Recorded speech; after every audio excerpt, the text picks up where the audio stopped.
Thanks for your company here on Joy News Desk. In our first story, if you allow Mahama another 4-year term, he will tell you he has laid a foundation for takeoff. How many foundations are needed for this building to be built?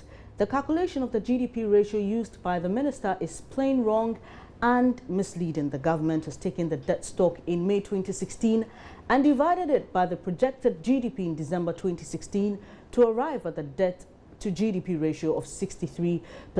These are some notable quotes from the NPP's running mate Dr. Bawumia's lecture on the economy yesterday. Policy think tank Imani Ghana has a reaction to some of the statements he made. Deputy Head at Imani in charge of political and economic affairs, Hubert Niamponsa, will join me later in the studio to clarify the statement, and we'll be talking to him about all the other arguments that have been raised by the NPP about the analysis they've made. Meanwhile, I spoke to John Kuma, a member of the communication team of the NPP, and he had a lot to say. Let's take a listen. Well, before we pick John Kuma's reaction to this, we'll pick a reaction from Dr. Bawumia himself. By the end of 2008, following the adoption and implementation of the HIPIC initiative, the government's policy framework of fiscal discipline, the country's debt to GDP ratio had declined from 189% in 2000 to 32% of GDP by 2008.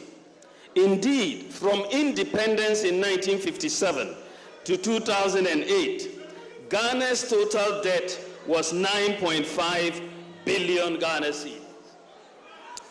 However, in the last 7 years alone, under this NDC government, Ghana's total debt has ballooned from 9.5 billion Ghana cedis to 100 billion Ghana cedis in 2015, and 105 billion Ghana cedis by May 2016. Ladies and gentlemen, 66% of Ghana's debt from independence, 66% of Ghana's debt has been accumulated under the presidency of John Dramani Mahama in just the last 3.5 years. 66% of Ghana's debt has been accumulated under the presidency of John Dramani Mahama in 3.5 years.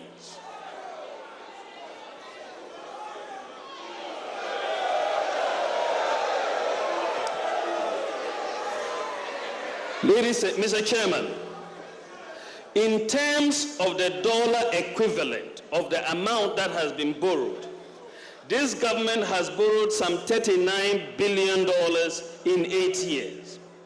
When I mention this, they either get confused or pretend to get confused.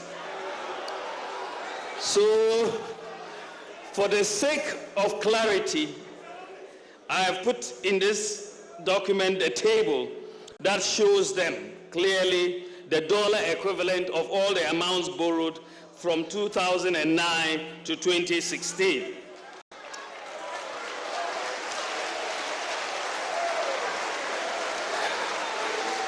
So you will see that you will see the dollar equivalent from 2008 of how much was borrowed all the way from 2009 to 2016. So this is where you are getting your 38.79 billion or some 39 billion. In fact, by December 2016, the government will have borrowed by $42 billion. The government will claim, no doubt, that the book value of the debt is $26 billion. So it would be impossible, they will say, that they could have borrowed 36 billion. Quite frankly, it is a weak argument. The only reason why the book value of the debt is 26 billion is because we are applying today's exchange rate, which the same government succeeded in collapsing to the value of the debt and not the exchange rate at the time the money was borrowed. Mr. Chairman, with this major increase in the debt, Ghana's debt to GDP ratio has increased from 32% in 2008 to 72% at the end of 2015. Interestingly, Mr. Chairman, in the presentation of the supplementary budget in July 2016, the Minister of Finance stated that Ghana's debt to GDP ratio has declined from 72% in 2015 to 63%. Unfortunately and sadly, this is untrue. The calculation of the debt to GDP ratio used by the minister is just plain wrong and misleading. The government has taken the total debt stock in May 2016 and divided it by the projected GDP in December 2016 to arrive at the debt to GDP ratio of 63%. This is statistical gimmickry.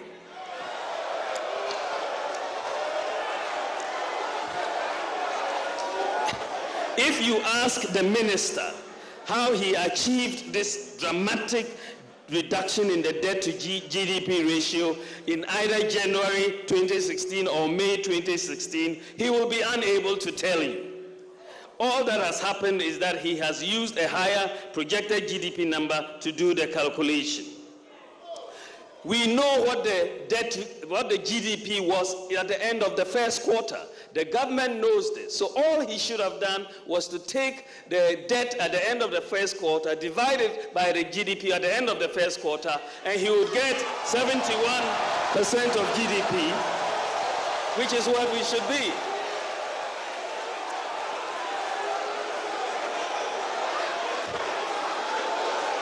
But at that time, the minister wanted to go for a sovereign bond, so he was trying to make the books look better than they really were. Mr. Chairman, the real effects of the reckless borrowing undertaken in the last 7 years is seen in the magnitude of interest payments Ghana has been burdened with, which has meant that vital resources which should have gone into sectors such as infrastructure development and social services are now being pumped into settling our debt obligations. Mr. Chairman, interest payments in 2015. That was an excerpt of Dr. Bawumia's lecture he delivered yesterday on the state of the economy. Deputy Head at Imani in charge of political and economic affairs, Hubert Nyamponsa, is here with me to clarify the statement they issued this morning. Good morning, Hubert. Good morning. Now, before we go, let's talk about how a lot of people are wondering, this is too quick. I spoke earlier to John Kuma, a member of the MPP communications team, and he says he's wondering how you're able to do this analysis of a 40-page document. And, well, he also raises a lot of questions about the validity of your release and your critique of Dr. Bawumia's lecture. Mm-hmm. And what's your response to that?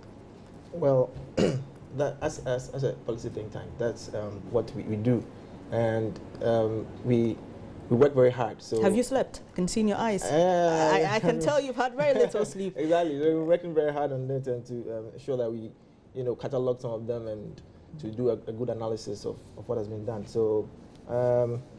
Well, we with the timeline was short, but we did the best we could, and I think that the analysis is actually solid. If we should, look critically at it. Okay, so in your statement, you have 3 categories. You talk about unfair interpretations of data for partisan advantage. You talk about fair use of data for valid criticisms, and you also talk about some of the prescriptions that he made. Generally, how would you rate the lecture? Where is it more skewed to? Do you see it more as unfair interpretations, even though you've categorized it?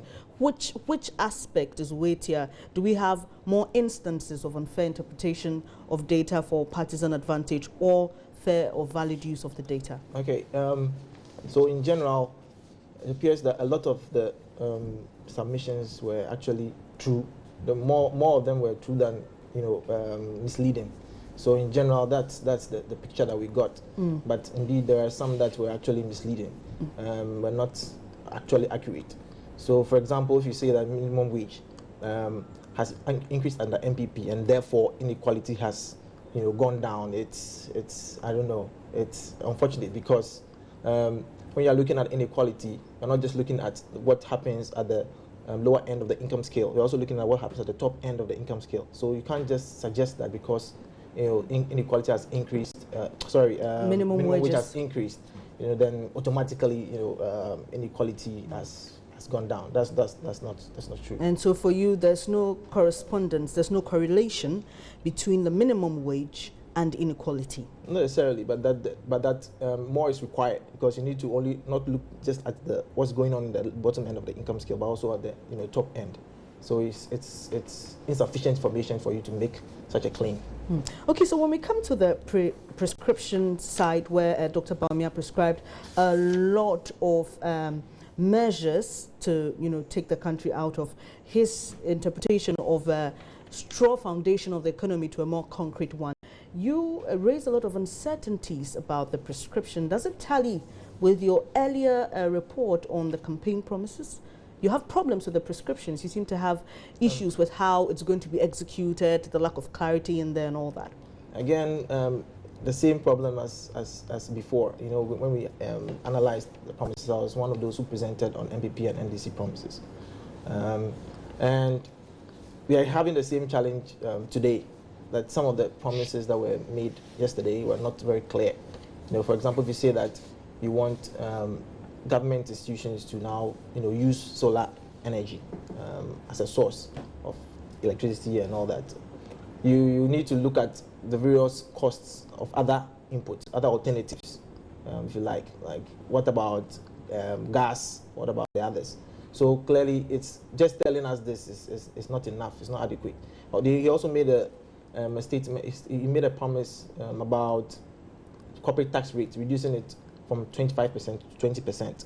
You need to know whether we're talking about corporate tax rate across all sectors. Or on a flat rate. Yes, across all sectors, or are you just doing it for some sectors? Because some sectors are already enjoying corporate tax rate is less. Like, for instance, the non-traditional exporters enjoy about 8, they pay about 8%.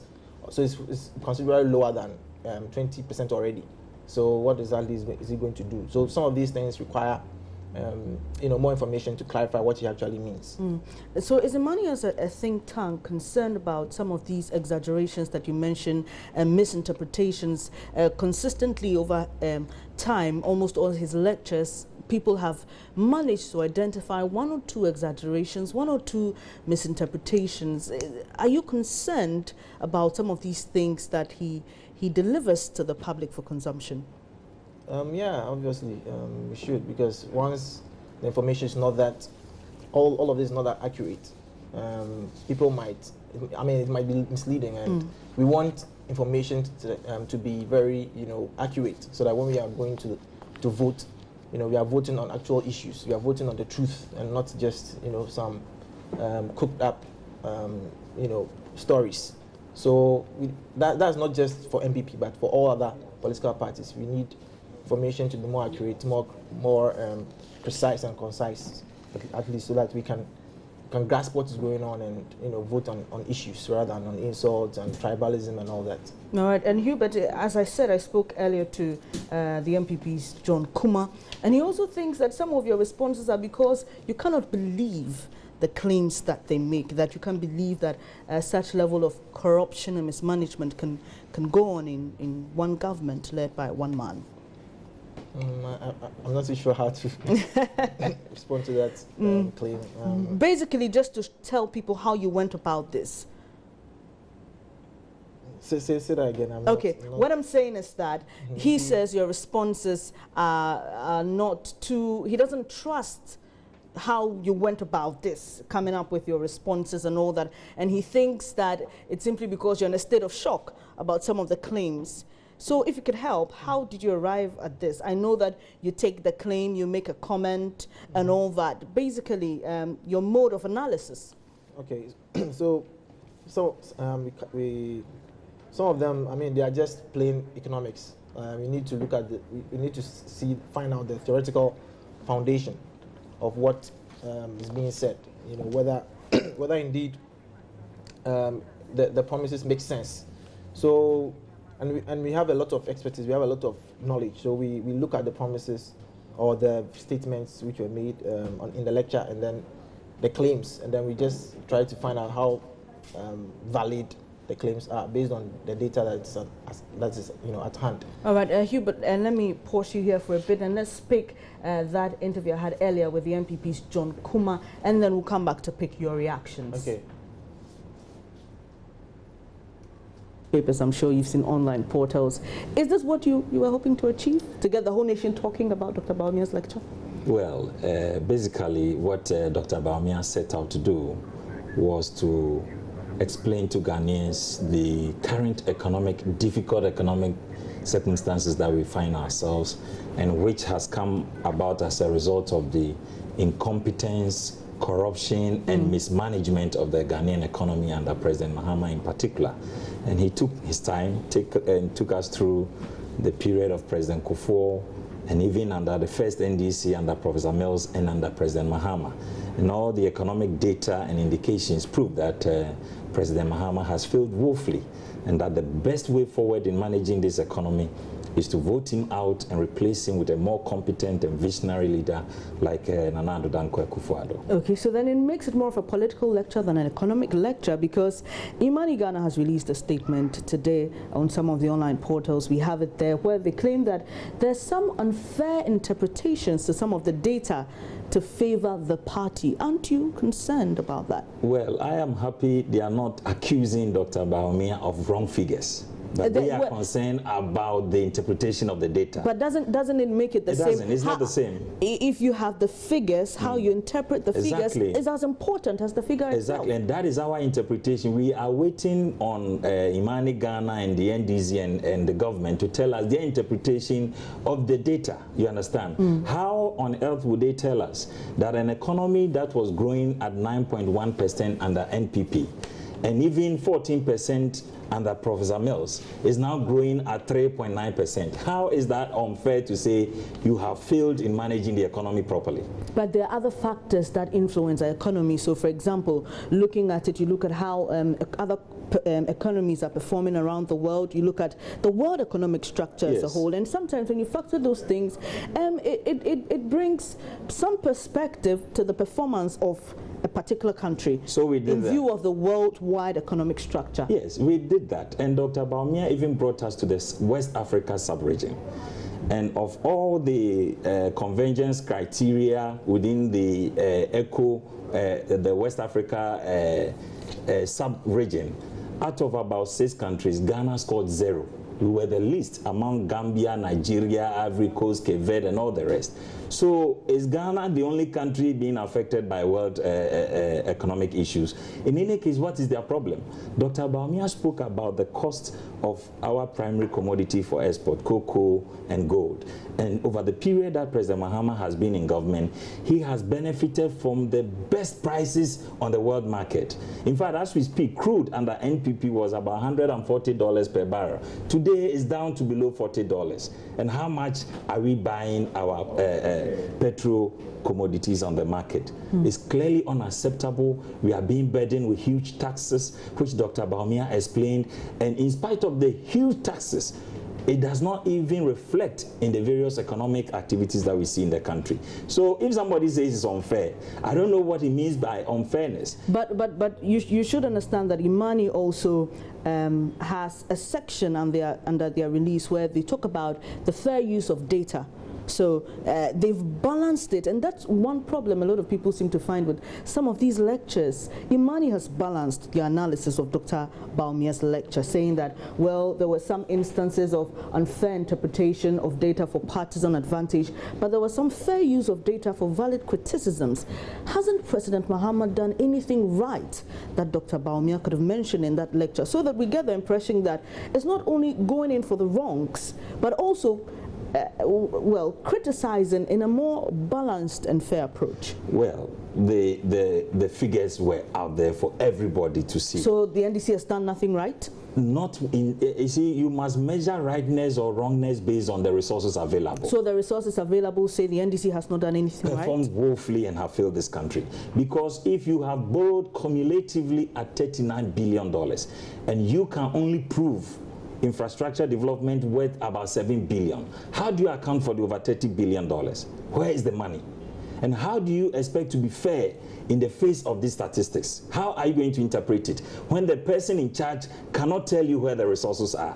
So maybe Imani have the answers about how the $30 billion have been used. We want to know. Well, I'm not sure Imani probably can respond to that. Maybe the NDC Maybe. and the government. So is there a specific thing that Imani has talked about that we didn't mention in their so-called unfair interpretation? Where, have they been specific on any particular point? Yes, they've been specific. Like what? They say that the MPP claims that he increased minimum wage by 240% over the 8-year period, and well, they say that Dr. Bawumia is not dead on accurate. He's not accurate, but his general point is valid. Okay, and then they also come and talk about the fact that the NDC has, over the 8 years since 2009, amassed and spent 12 times the nominal resources that the MPP had over its 8 years of rule. And they also say that this is a clever exaggeration. Are you concerned that the general public is being told in some instances here that, you know, there's some accuracy, but there's an exaggeration to some of the claims made by Dr. Bawumia? No, the Imani Ghana and all those who are baffled at the extent of incompetence and mismanagement of the economy cannot believe. But they give reasons. They give reasons why they think it's an exaggeration. Yes, they are saying this.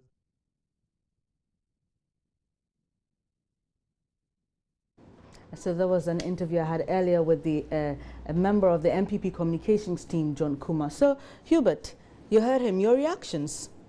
Okay, I'm not too sure what he wants us to be, what he knows we believe or we don't believe. But the point we are making is that there should be fairness in the use of data. And as I've already said, some were not very clear, and some were actually misleading. Because when you find an economist talking in nominal terms, in terms of resources, it's just a red flag, because economists are normally interested in real values, because we want to account for inflation, for example. So for you to say that nominal resources that NDC has is it's up to about 12 times what MPP had, without accounting for inflation and all that, is an unfair use of data, and it's misleading. And when we did the analysis, so that it was about three times rather than the 12 times. So obviously it's a lot, but it's not as dramatic as the 12 times that Bawumia is putting out there in the public domain. So these are the kind of things we're talking about. And there were some instances that he just arbitrarily picked data points to make his his argument, but I don't think that's the way to go. Sometimes you need to look at the trend analysis. Okay, so for example, he talked about credit to private sector going down, and he just compared, I think, March 2015 to 2016 March or May, but he did not look at from 2012. He did not look at the data from 2012 like he did for other variables. So it was more or less like when it suited him, he looked at a wider time span, but when it didn't, he just picked a few data points to do that. And according to the World Bank data, credit to the private sector has actually been increasing, but it is the pace of expansion that has not been very stable. For example, it fell from 26.6% in September 2015 to September 2014 to about 3.7% in September 2015. So obviously, this doesn't show the fact that it doesn't. What he said was contrary to the fact, in terms of the trajectory of private sector credit. So things like that. Thank you very much. Now, lastly, in wrapping up, you speak of the fact that as an economist, he uses nominal figures instead of real values. Does it make you believe the claim that this was more of a political lecture than an economic lecture? Well, it's a mixture. It's a mixture of economic and political, I expect it to be so. I mean, because he's speaking more or less to encourage Ghanaians to vote for MPP.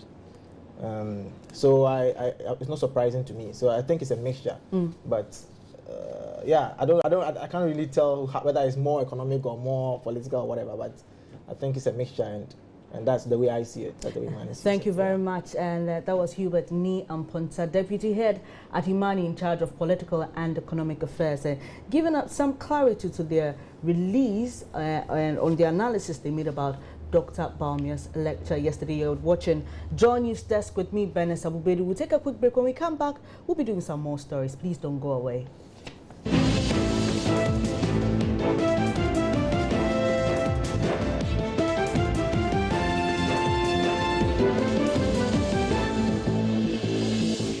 Thanks for staying on Joy News Desk with me, Bernice Abubedu. Government has condemned as hate speech the first vice chairman of the New Patriotic Party, FF Anta's suggestion that President John Mahama deserved a death sentence for seeking a second term. Speaking on Accra-based Ebusua FM on Thursday, FF Anta said President Mahama ought to be hanged or killed by firing squad following his bid for another 4 years in power on the ticket of the NDC. News editor Fred Smith joins me in studio with excerpts of the statement released by government. Hello, Fred. So what has the statement been saying? Well, this statement signed by Communications Minister Edward Omane-Boamah, it says that the attention of government has been drawn to some despicable and unimaginable comments attributed to the first vice chair of the NPP, FF Anto, indicating that President John Mahama deserves to be hanged or killed at the shooting range for seeking a second term as president. And it says that the NPP vice chair is also quoted by news reports as making reference to the shooting to death of a former head of state, General Ike Champon, you recall, and indicating that what befell him is what President Mahama deserves. All right. So what does the government hope to do about this? Well, the government mentions in this statement that take a very serious view of the comments made by Mr. FF Anto on Ebusua FM, and that they are condemning the opposition party's constant resort to hate speech. It, however, did not state clearly what government intends to do about it.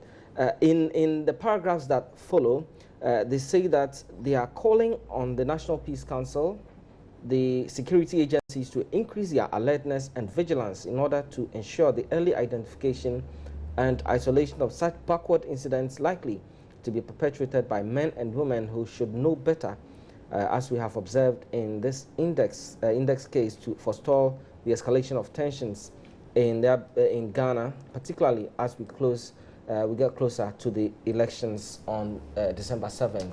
Thank you very much, Fred Smith. That was Fred Smith, the news editor here at Joy News, bringing us the statement released by government on first vice chair of the NPP, FF Anto's statement suggesting that President Mahama ought to be hanged or killed by firing squad. You're watching Joy News Desk.